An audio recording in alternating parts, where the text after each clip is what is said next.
Hello everyone, welcome to another episode of today's GK. Let's begin with previous day's practice question. Question was, consider the following statements regarding the Pralay missile. 1. It is an air-to-air tactical ballistic missile.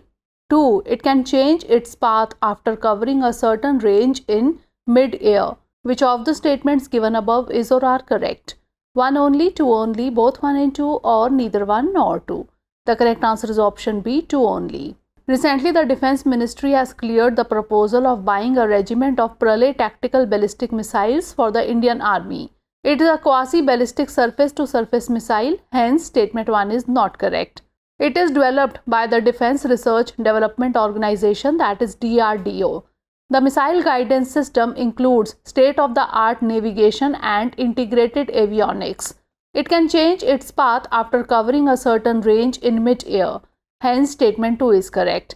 It can hit targets 150 to 500 km away. The missile can carry 350 to 700 kg of high-grade explosives. Therefore, option B is the correct answer. Now, let's begin today's session. First question is, Anamudi Shola National Park was recently seen in the news. It is associated with which state? Andhra Pradesh, Karnataka, Kerala or Tamil Nadu? The correct answer is option C, Kerala. Recently, the Pazathotam area in Anamudi Shola National Park near Munnar in Idukki has transformed into a green heaven teeming with life. It is located in the state of Kerala. It is surrounded by Eravikulam National Park, Pampadum Shola National Park, Chinnar Wildlife Sanctuary and Mathiketan Shola Park. It consists of southern subtropical hill forest, southern montane wet temperate forest and moist deciduous forest. The unique thing in the dense Shola woods that houses a dense patch of stunted trees will be the luxurious presence of lichen, mosses and climbers. The place is home to around 174 species of herbs and shrubs, 62 species of trees and around 40 species of climbers, of which quite a few of them are endemic. Therefore, option C is the correct answer. Next question is, Bima Sugam platform was recently in the news. It is associated with which of the following ministry or organization? Life Insurance Corporation of India, Employees Provident Fund Organization, Ministry of Housing and Urban Affairs or Insurance Regulatory and Development Authority of India. The correct answer is option D, Insurance Regulatory and Development Authority of India or IRDAI. Recently, the Insurance Regulatory and Development Authority of India has formed a steering committee which will act as the apex decision-making body for the creation of its ambitious Bima Sugam platform. It will enable individuals to buy life, health, motor or property insurance policies online. The platform will enable easy access under a single roof for insurance companies, agents, brokers, banks and even aggregators. The platform will act as a centralized database that will assist consumers with all insurance-related queries. It will also pave the way for a speedy acceptance of new or sandbox products. Therefore, option D is the correct answer. Next question is, consider the following statements with reference to the Matsya 6000. 1. It is an unmanned submersible vehicle developed by Mazgaon Dock Shipbuilders Limited. 2. It was developed under the Samudrayan mission to facilitate humans in the deep ocean in exploring mineral resources. 3. It relies only on gravity, water and lithium-ion batteries for power. How many of the statements given above are correct? Only 1, only 2, all 3 or none? The correct answer is option B, only 2.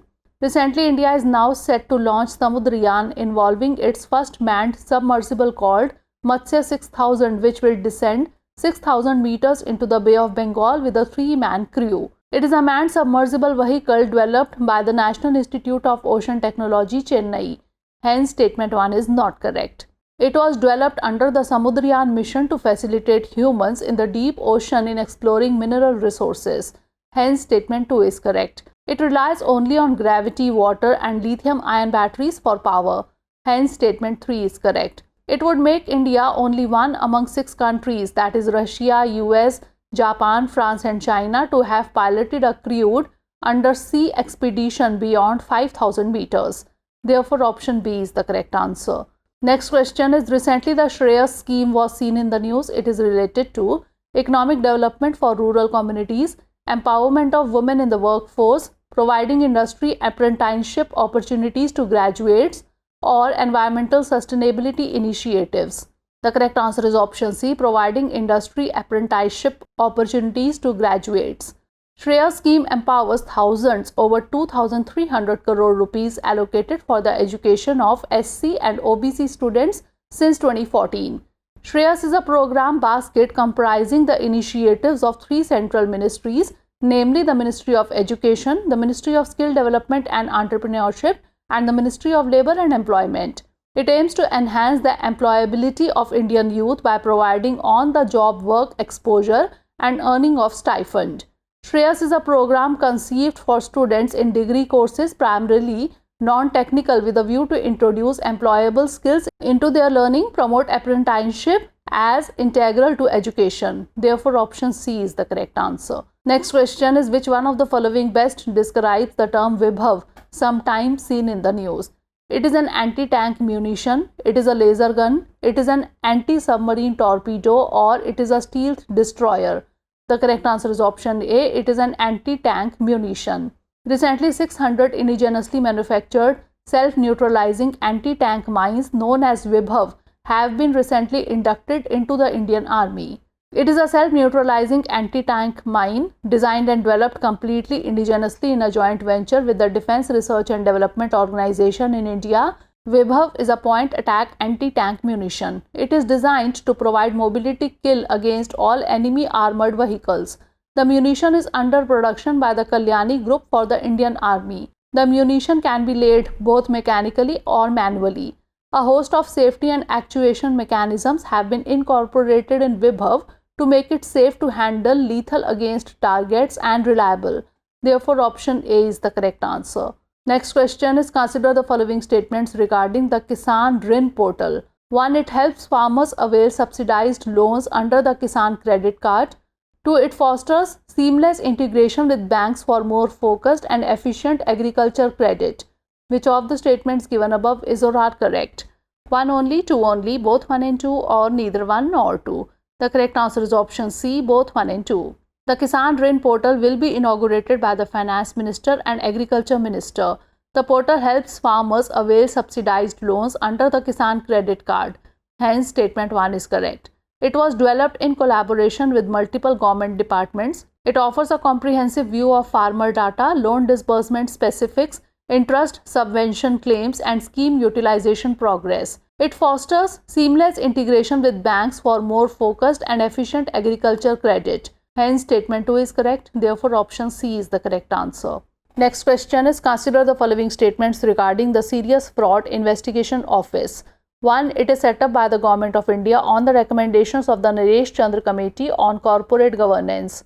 2. It is a multidisciplinary organization under the Ministry of Finance. Which of the statements given above is or are correct? 1 only, 2 only, both 1 and 2, or neither 1 nor 2? The correct answer is option A, 1 only. Recently, the Serious Fraud Investigation Office recently arrested a chartered accountant in Hyderabad in connection with his role during the demonetization period. It is a corporate fraud investigating agency set up by the Government of India on the basis of recommendations of the Naresh Chandra Committee on Corporate Governance. Hence, statement 1 is correct. It is a multidisciplinary organization under the Ministry of Corporate Affairs. Hence, statement 2 is not correct. Its objective is to detect and prosecute or recommend for prosecution white-collar crimes and frauds. Therefore, option A is the correct answer. Next question is, consider the following statements with reference to the Hoysala temples. 1. The Hoysala temples were built in the 6th century by the Hoysala kings. 2. These temples are dedicated to God Shiva and God Vishnu. 3. It has been added to the UNESCO World Heritage Sites list. How many of the statements given above are correct? Only 1, only 2, all 3, or none? The correct answer is option B, only 2. Recently, the magnificent sacred ensembles of the Hoysalas have been inscribed on the UNESCO World Heritage list. Hence, statement 3 is correct. The announcement was made by the agency in Riyadh, Saudi Arabia, where the 45th session of the World Heritage Committee is being held. The sacred ensembles of the Hoysalas, which include 3 temples in Karnataka, are Chennakeshava Temple, Keshav Temple, and the Hoysaleshwara Temple. The Hoysala temples built in the 12th and 13th centuries by the Hoysala kings. Hence, statement 1 is not correct. These temples are dedicated to Shiva and Vishnu. Hence, statement 2 is correct. Therefore, option B is the correct answer. Next question is, which of the following is or are tributary or tributaries of the Narmada River? 1. Dudhi, 2. Tawa, 3. Shakkar. Select the correct answer using the code given below. 1 only, 2 only, 1 and 2 only, or 1, 2 and 3. The correct answer is option D, 1, 2 and 3. Recently, the release of massive amounts of water from the Sardar Sarovar Dam has caused massive flooding in low-lying areas in the Narmada district. It is the largest west-flowing river in the peninsular India. It rises from Narmada Kund located at Amarkantak in the Anuppur district of Madhya Pradesh at an elevation of about 1057 meter in the Maikala range. Its principal tributaries are Burnhar, Halon, Hiran, Banjar, Dudhi, Shakkar, Tawa, Barna, Kolar, Ganjal, Beda, Goi and Orsang.